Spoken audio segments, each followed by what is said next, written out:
ఆ సినిమాలో 10 మంది కాదు, 20 మంది కాదు, ఏకంగా 160 మంది నటీనటులు ఉన్నారు. షూటింగ్ ఎన్ని రోజులు జరిగిందో తెలుసా? 3 సంవత్సరాలు. మరి బడ్జెట్ ఎంత అయిందని అనుకుంటున్నారు?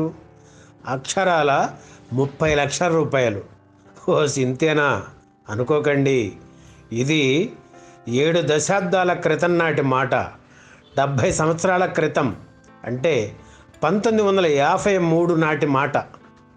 100 కోట్ల రూపాయల బడ్జెట్తో తెలుగు సినిమాలు తయారవుతున్న ఇప్పటి రోజుల్లో 30 లక్షలు అంటే చాలా తక్కువ మొత్తమే. కానీ 3 లక్షల బడ్జెట్తో తెలుగు సినిమాలు తీసే రోజుల్లో అంటే 70 ఏళ్ల క్రితం అది చాలా చాలా పెద్ద మొత్తమే.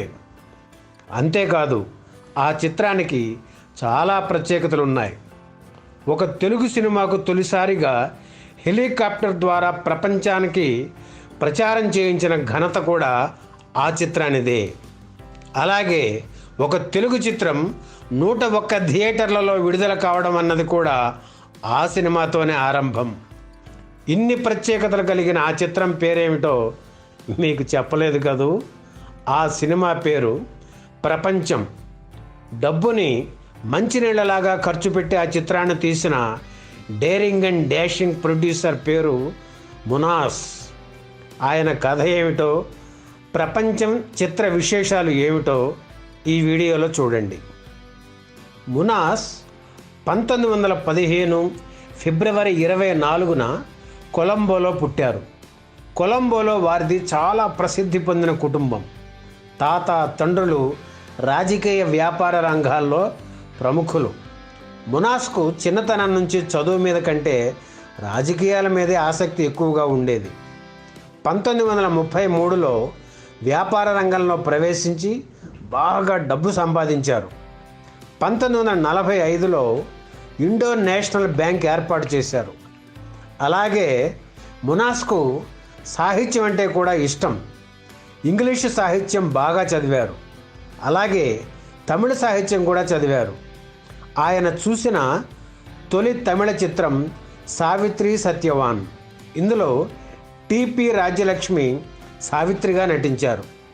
ఆ సినిమా మునాస్కు ఎంత నచ్చిందంటే 79 సార్లు చూసేంత.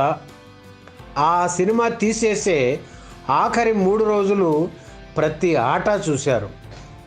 ఆ సినిమా చూశాక తను కూడా ఒక సినిమా తీయాలనే కోరిక మునాస్కు కలిగింది. దీనికి ఆయన భార్య లలిత కూడా ఒక కారణం. ఆమె రాసిన కథ మునాస్కు బాగా నచ్చింది. ఆ కథతో సినిమా తీయాలని భార్య పిల్లలతో మద్రాసు చేరారు మునాస్. హబీబుల్లా రోడ్డులోని పెద్ద ఆఫీస్ తీసుకున్నారు. చిత్ర పరిశ్రమలో ఒక పెద్ద డైరెక్టర్ను ఆఫీసుకు పిలిపించి తన కథ వినిపించాడు. ఆయనకు ఆ కథ నచ్చలేదు. అందులో చాలా పాత్రలు ఉన్నాయి, బోలెడు సెట్స్ వేయాలి, కథ మారుద్దాం అన్నారు. మునాస్ వినలేదు. మరికొందరు దర్శకులను పిలిపించారు. అందరూ ఇదే మాట చెప్పారు. తన భార్య రాసిన కథ మీద మునాస్కి ఎంతో నమ్మకం. దాన్ని సినిమాగా తీయాలని పట్టుదల. అందుకే చివరికి దర్శకుడు హెచ్ఎం రెడ్డి శిష్యుడు రామచంద్రన్ ఆయనకు దొరికాడు. ఆయన దర్శకత్వంలో తెలుగులో ప్రపంచం, తమిళంలో ఉలగం పేర్లతో ద్విభాషా చిత్రాన్ని ప్రారంభించారు మునాస్. 1950 ఏప్రిల్లో స్క్రిప్ట్ వర్క్ మొదలైంది. తమిళ చిత్రానికి మునాస్ డైలాగులు రాశారు. తెలుగు వెర్షన్కు శ్రీశ్రీ మాటలు రాశారు. 2 భాషల్లో ప్రముఖ తారలను తీసుకున్నారు. తెలుగులో కాంచన, రామశర్మ, జి వరలక్ష్మి, వల్లం నరసింహారావు, షావుకారు జానకి, లక్ష్మీకాంతం నటించారు. నాగయ్యది గెస్ట్ వేషం. ఆ రోజుల్లోనే 2 రోజుల వేషానికి ఆయనకు 25,000 ఇచ్చారు మునాస్. సినిమాలో 16 పాటలున్నాయి. ఒక పాట మాత్రం ఆరుద్ర రాశారు. మిగిలిన పాటలన్నీ శ్రీశ్రీ రాశారు. సినిమాలో 160 పాత్రలు ఉన్నాయి కదా, కనిపించిన తారలను వదలకుండా బుక్ చేసేశారు మునాస్. వేలకు వేలు పారితోషికం ఇచ్చారు. మునాస్ పుణ్యమాని ఆ రోజుల్లో చిన్న చితకా తారలకు కూడా భారీ పారితోషికాలు లభించాయి. ఈ సినిమాను ఎన్నిసార్లు రీషూట్ చేశారో లెక్కే లేదు. తను రాసుకున్న సీన్ తెర మీద పేలవంగా కనిపిస్తే మళ్ళీ రీషూట్ చేసేవాడు. తీసిన ప్రతి సన్నివేశాన్ని చిత్ర ప్రముఖులకు చూపించేవాడు. వారు చెప్పిన మార్పులను మళ్ళీ షూట్ చేసేవాడు. ఇలా ప్రపంచం చిత్రాన్ని పూర్తి చేయడానికి 3 ఏళ్లు పట్టింది. రోజు మంచి స్వీట్స్తో యూనిట్ సభ్యులందరికీ భోజనం పెట్టేవారు మునాస్. భోజనం అనంతరం అందరికీ తలో యాపిల్ ఇచ్చేవారట. 16,700 అడుగుల సినిమాకి 1,00,000 అడుగుల నెగిటివ్ ఖర్చు అయింది. దాన్ని అంతా ఒక దారిలో పెట్టడానికి ఎడిటర్కి తల ప్రాణం తోకలోకి వచ్చింది. 1953 జూలై 10న ప్రపంచం చిత్రం విడుదలయ్యింది. ఈ సినిమా పబ్లిసిటీ నిర్వహించే బాధ్యత హాలీవుడ్కు చెందిన కిమ్మర్ కంపెనీకి అప్పగించారు. ఒక తెలుగు చిత్రానికి హాలీవుడ్ సంస్థ వారు ప్రచారం చేయడం ఆ రోజుల్లో చర్చనీయాంశమైంది.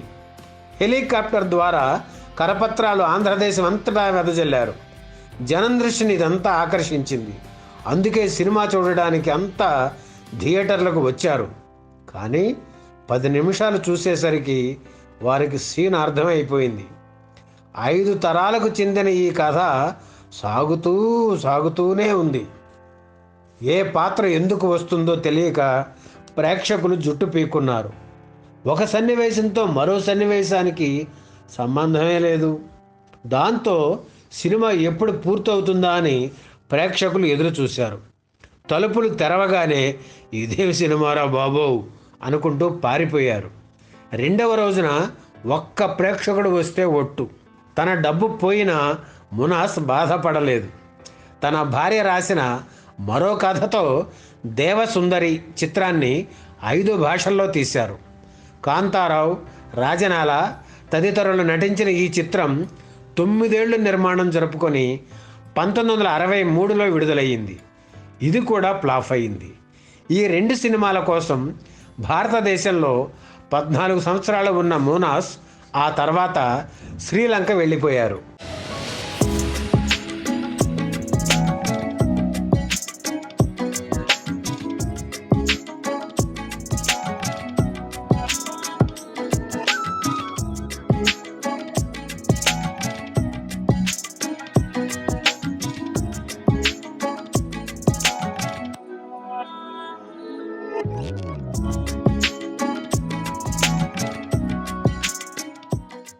ఈ వీడియో మీకు నచ్చితే లైక్ చేయండి, షేర్ చేయండి, వెంటనే సబ్స్క్రైబ్ కూడా చేయండి.